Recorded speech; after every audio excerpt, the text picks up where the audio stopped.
Pravica do informacij in svoboda izražanja. Zapisani sta v maroški ustavi, za prazen nič, očitno. Novinarke in novinarji so v svojem delovanju izjemno omejeni, prisiljeni v samocenzuro.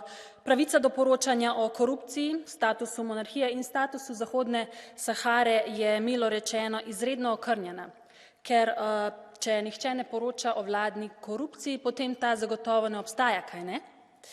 Medtem maroška vlada navidezno prikazuje pluralizem medijev v državi, v resnici imajo pa samo en neodvisni medij, čigar novinarje nadlegujejo, preganjajo, pogosto neupravičeno aretirajo, jih celo zaprejo na podlagi lažnih obtožb o nezakoniti prekinitvi nosečnosti in spolnih napadih.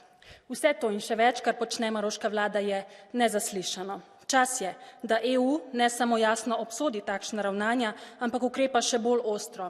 Naj bo ta resolucija šele začetek in gospodom, ki zagovarjajo takšne poteze, sporočam, resolucija ne temelji na prirejenih podatkih in ne bomo tiho in mirno gledali tega, kar počnete. Hvala.